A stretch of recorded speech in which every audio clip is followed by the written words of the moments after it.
الحمد لله العزيز الغفور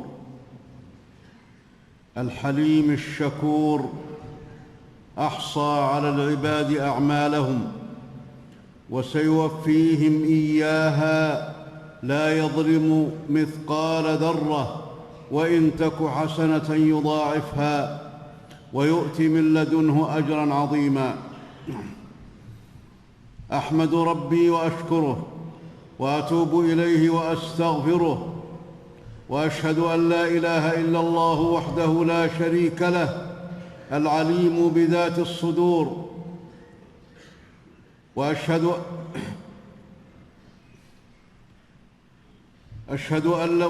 أن لا إله إلا الله وحده لا شريك له العليم بذات الصدور، وأشهد أن نبينا وسيدنا محمدًا عبده ورسوله الداعي إلى كل عمل مبرور.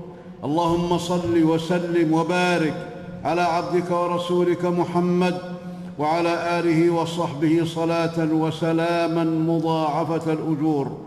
أما بعد، فاتقوا الله بطلب مرضاته وهجر محرماته، يكتب لكم رضوانه وجناته ويجركم من غضبه وعقوباته. أيها المسلمون، إن بينكم وبين الجنة أهوالا عظاما وشدائد وكربات، ولكن الله سبحانه يسهلها على المتقين ويهونها على الطائعين. وأما النار فسبلها الشهوات المحرمات في هذه الدنيا واتباع الهوى، والنفوس تقع في الغواية بالمغريات والملذات المحرمة، ومجاهدة النفوس على الطاعات خير من اتباع الشهوات، فالتقوى سعادة وخير وعاقبة حسنى في الحال والمآل ورضوان من الرحمن، والعصيان شقاء وخيبة في الدنيا والآخرة ووبال وخسران. قال الله تعالى: تلك الدار الآخرة نجعلها للذين لا يريدون علوا في الأرض ولا فسادا والعاقبة للمتقين. وقال تعالى: ويوم يعرض الذين كفروا على النار أذهبتم طيباتكم في حياتكم الدنيا واستمتعتم بها، فاليوم تجزون عذاب الهون بما كنتم تستكبرون في الأرض بغير الحق وبما كنتم تفسقون. وقال سبحانه: قل إن الخاسرين الذين خسروا أنفسهم وأهليهم يوم القيامة ألا ذلك هو الخسران المبين، لهم من فوقهم ظلل من النار ومن تحتهم ظلل، ذلك يخوف الله به عباده. يا عبادي فاتقون. وعن أبي هريرة رضي الله عنه عن النبي صلى الله عليه وسلم أنه قال: حفت النار بالشهوات وحفت الجنة بالمكاره، رواه البخاري ومسلم. وعن أبي هريرة أيضا عن النبي صلى الله عليه وسلم أنه قال: لما خلق الله الجنة قال لجبريل: اذهب فانظر إليها، فذهب فنظر إليها فقال: وعزتك لا يسمع بها أحد إلا دخلها.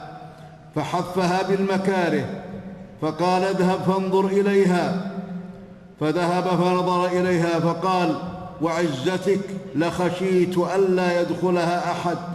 ولما خلق الله النار قال لجبريل: اذهب فانظر إليها، فذهب فنظر إليها فقال: وعزتك لا يسمع بها أحد فيدخلها. فحفها بالشهوات فقال: اذهب فانظر إليها، فذهب فنظر إليها، فلما رجع قال: وعزتك لقد خشيت ألا يسلم منها أحد إلا دخلها. رواه أبو داود والترمذي والنسائي. ولو تصور ولو تصور العبد آخر كربة وأعظم عقبة تعترضه دون الجنة وتذكر ذلك دائما لأصلح حاله ولأحسن أعماله لينجو من نار حرها شديد وقعرها بعيد ومقامعها حديد، ويفوز بجنة لا يفنى نعيمها ولا يبيد. عباد الله، ألا إن العقبة الكؤود والشدة العظمى والكرب الأكبر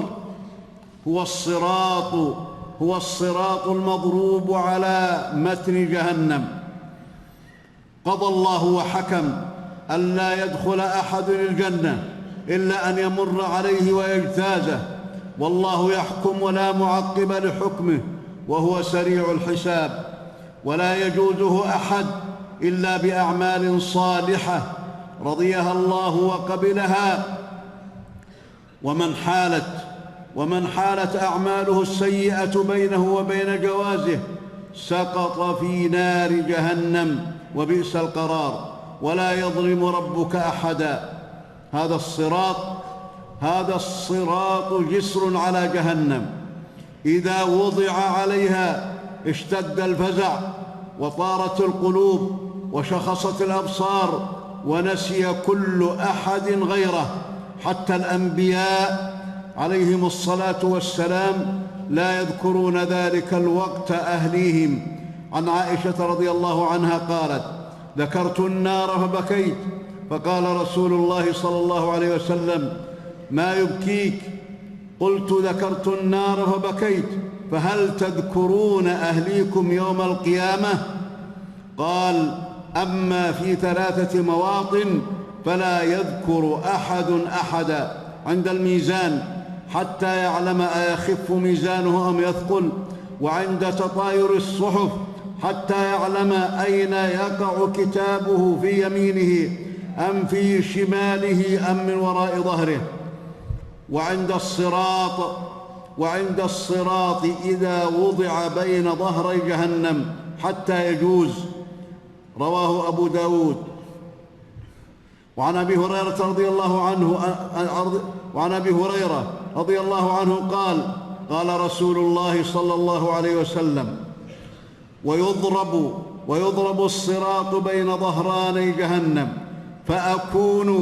فأكون أول من يجوز من الرسل بأمته، ولا يتكلم يومئذ أحد إلا الرسل، وكلام الرسل يومئذ: اللهم سلم سلم.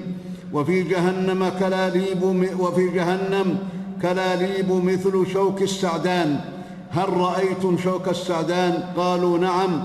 قال: فإنها مثل شوك السعدان، غير أنه لا يعلم قدر عظمها إلا الله. تخطف الناس بأعمالهم، فمنهم من يوبق بعمله ومنهم من يخردل ثم ينجو. رواه البخاري ومسلم. وعن أبي سعيد الخدري رضي الله عنه قال: قال رسول الله صلى الله عليه وسلم: ثم يضرب الجسر على جهنم وتحل الشفاعة. قيل: يا رسول الله وما الجسر؟ قال: دحض مزلة فيه خطاطيف وكلاليب وحسكة تكون بنجد، فيها شويكة يقال لها السعدان، فيمر المؤمنون كطرف العين وكالبرق والريح وكالطير وكأجاويد الخيل والركاب، فناج مسلم ومخدوش مرسل ومكدوس في نار جهنم. رواه البخاري ومسلم. وعن حذيفة وأبي هريرة رضي الله عنهما قالا: قال رسول الله صلى الله عليه وسلم: يجمع الله تبارك وتعالى الناس، فيقوم المؤمنون حتى تزدلف لهم الجنة، فيأتون آدم فيقولون: يا أبانا استفتح لنا الجنة. فيقول: وهل أخرجكم من الجنة إلا خطيئة أبيكم؟ لست بصاحب ذلك. اذهبوا إلى ابن إبراهيم خليل الله. قال: فيقول إبراهيم: لست بصاحب ذلك، إنما كنت خليلا من وراء. اعمدوا إلى موسى الذي كلمه الله تكليما. قال: فيأتون موسى فيقول: لست بصاحب ذلك، اذهبوا إلى عيسى كلمة الله وروحه. فيقول عيسى: لست بصاحب ذلك. فيأتون محمدًا صلى الله عليه وسلم فيؤذن له وترسل الأمانة والرحم، فتقومان جنبتي الصراط يمينا وشمالا، فيمر أولكم كالبرق. قال: قلت بأبي وأمي أي شيء كالبرق؟ قال: ألم تروا إلى البرق كيف يمر ويرجع في طرفة عين، ثم كمر الريح، ثم كمر الطير وشد الرجال، تجري بهم أعمالهم، ونبيكم قائم على الصراط يقول: رب سلم سلم، حتى تعجز أعمال العباد، حتى يجيء الرجل فلا يستطيع السير إلا زحفا. قال: وفي حافتي الصراط كلاليب معلقة مأمورة تأخذ من أمرت به، فمخدوش ناج ومكدوس في النار، والذي نفس أبي هريرة بيده، إن قعر جهنم ل70 خريفا. رواه مسلم. وجاء في بعض الألفاظ الحديث: وإن أحدهم ليسحب على الصراط سحبا. وأما من كفر وأوبقته أعماله السيئة فيتساقطون في جهنم التي تعرض لهم كأنها سراب يحطم بعضها بعضا، عطاشا جياعا كأشد ما يكون، كما ثبت في الصحيحين. ويؤذن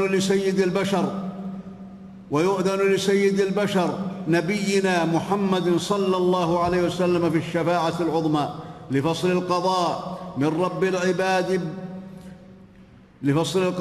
رب العباد بين العباد قبل ذلك، وله شفاعات أخرى، ويشفع في الموقف وبعده الأنبياء عليهم الصلاة والسلام بإذن الله تعالى، وتشفع الملائكة والمؤمنون، وتنال الشفاعة كل من لا يشرك بالله أحدا. وأما المشرك فلا تنفعه الشفاعة، قال الله تعالى: فما تنفعهم شفاعة الشافعين، حتى إن أبانا إبراهيم عليه الصلاة والسلام لا تقبل شفاعته في أبيه، فإن الله تبارك وتعالى يقول له: إني حرمت الجنة على الكافرين، كما في صحيح البخاري. فيا سعادة ويا فوز من دخل جنات النعيم، وما أعظم شقاوة من صار مأواه الجحيم. عن أنس رضي الله عنه قال: قال رسول الله صلى الله عليه وسلم: يؤتى بأشد الناس بؤسا من أهل الجنة، فيصبغ صبغة في الجنة، فيقال له: يا ابن آدم، هل رأيت بؤسا قط؟ هل مر بك من شدة قط؟ فيقول: لا والله يا رب، ما مر بي بؤس قط، ولا رأيت شدة قط.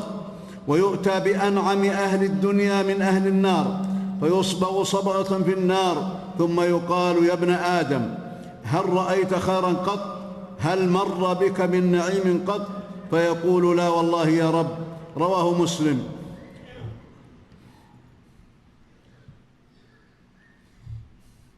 يا غافلا عما أمامه، ويا مضيعا أيامه، ويا مغترا بدنياه، ويا ناسيا أخراه، يا من أسكرته الملذات والشهوات، أما تستفيق قبل الممات؟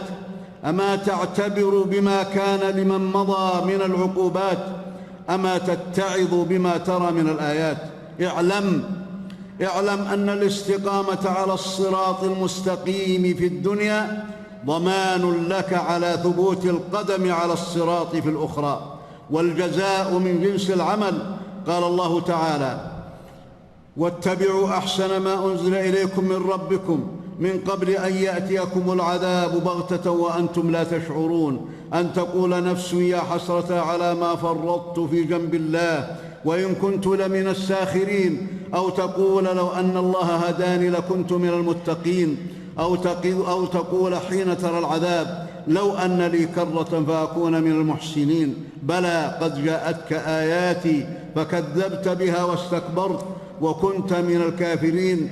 ويوم القيامة ترى الذين كذبوا على الله وجوههم مسودة أليس في جهنم مثوى للمتكبرين. وينجي الله الذين اتقوا بمفازتهم لا يمسهم السوء ولا هم يحزنون. بارك الله لي ولكم في القرآن العظيم، ونفعني وإياكم بما فيه من الآيات والذكر الحكيم، ونفعنا بهدي سيد المرسلين وقوله القويم. أقول قولي هذا وأستغفر الله العظيم لي ولكم ولسائر المسلمين من كل ذنب فاستغفروه إنه هو الغفور الرحيم.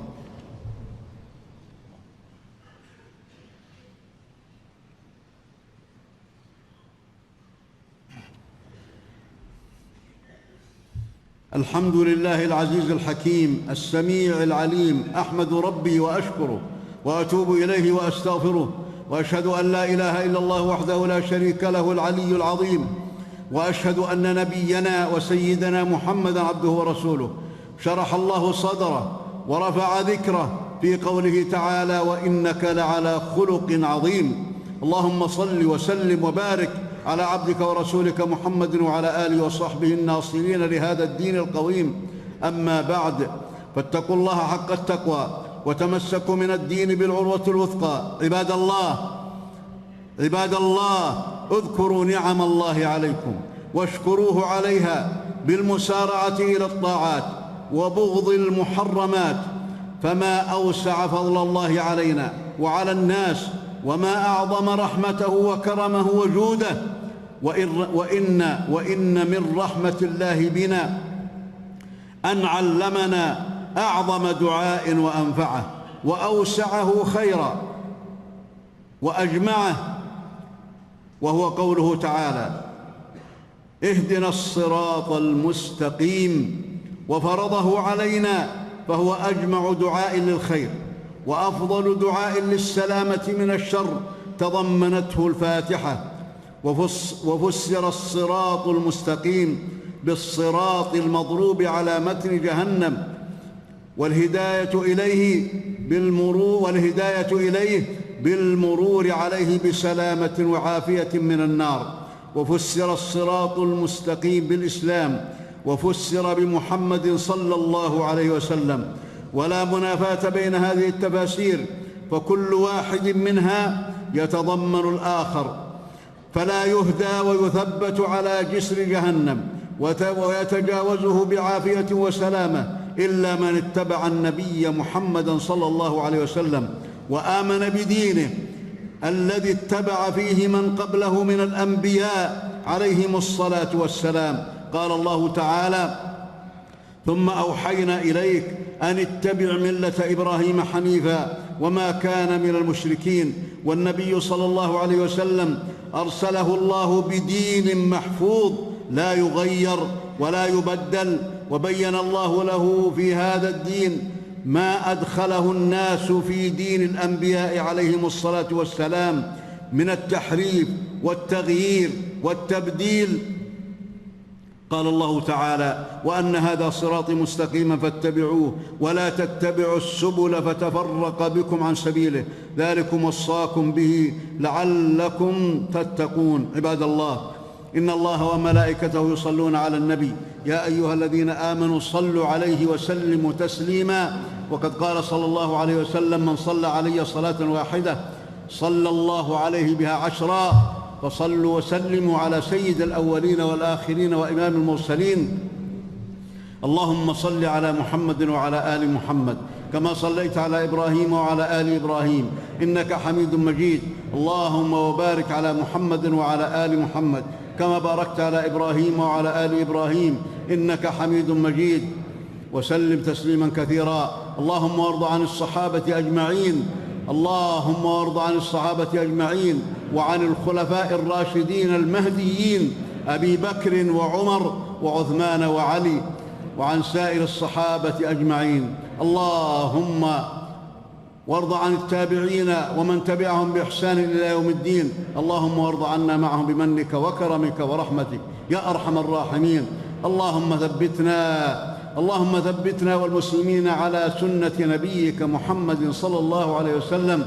اللهم اجعلنا من أتباعه يا رب العالمين في الدنيا وفي الآخرة، إنك أنت الله ذو الفضل العظيم. اللهم أرنا الحق حقا وارزقنا اتباعه، وأرنا الباطل باطلا وارزقنا اجتنابه، ولا تجعله ملتبسا علينا فنضل يا رب العالمين. اللهم إنا نسألك الجنة وما قرب إليه من قول أو عمل، ونعوذ بك من النار وما قرب إليه من قول أو عمل. اللهم إنا نسألك أن تغفر لنا ما قدمنا وما أخرنا وما أسررنا وما أعلنا وما أنت أعلم به منا، أنت المقدم وأنت المؤخر، لا إله إلا أنت.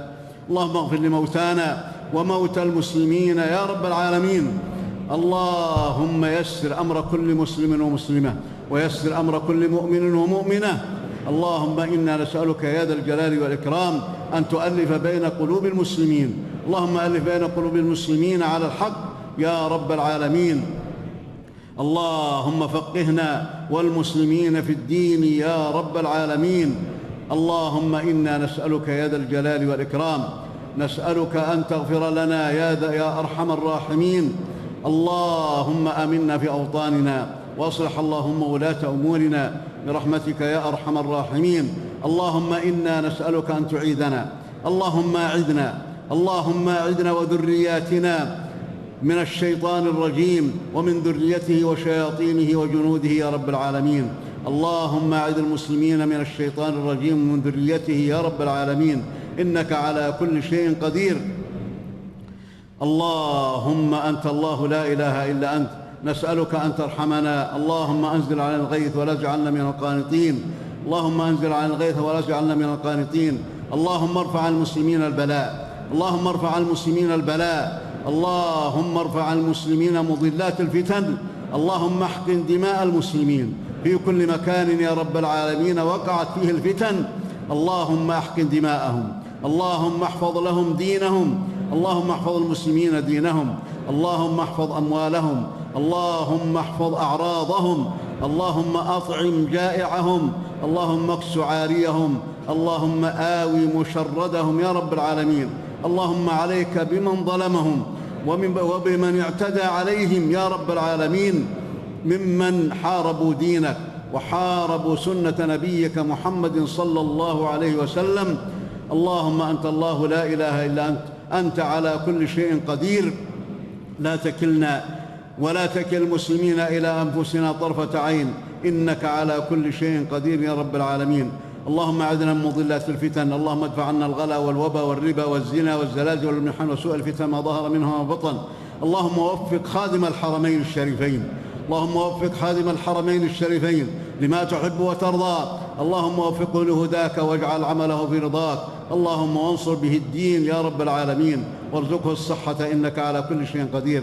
اللهم وفق ولي عهده لما تحب وترضى ولما فيه الخير يا رب العالمين. اللهم وفقهما لكل خير ولما فيه نصرة الإسلام والمسلمين. اللهم احفظ بلادنا، اللهم احفظ بلادنا من كل شر ومكروه. اللهم احفظ بلادنا من الظالمين، اللهم احفظ بلادنا يا رب العالمين. اللهم أعذنا من شر كل ذي شر إنك على كل شيء قدير. اللهم أعذنا من شرور أنفسنا ومن سيئات أعمالنا ومن شر كل ذي شر يا رب العالمين. عباد الله، إن الله تبارك وتعالى أمركم بالإجابة بالدعاء ووعدكم الاستجابة. ربنا آتنا في الدنيا حسنة وفي الآخرة حسنة وقنا عذاب النار. عباد الله، إن الله يأمر بالعدل والإحسان وإيتاء ذي القربى وينهى عن الفحشاء والمنكر والبغي يعظكم لعلكم تذكرون. وأوفوا بعهد الله إذا عاهدتم ولا تنقضوا الأيمان بعد توكيدها وقد جعلتم الله عليكم كفيلا إن الله يعلم ما تفعلون. واذكروا الله العظيم الجليل يذكركم واشكروه على نعمه يزدكم ولذكر الله أكبر والله يعلم ما تصنعون.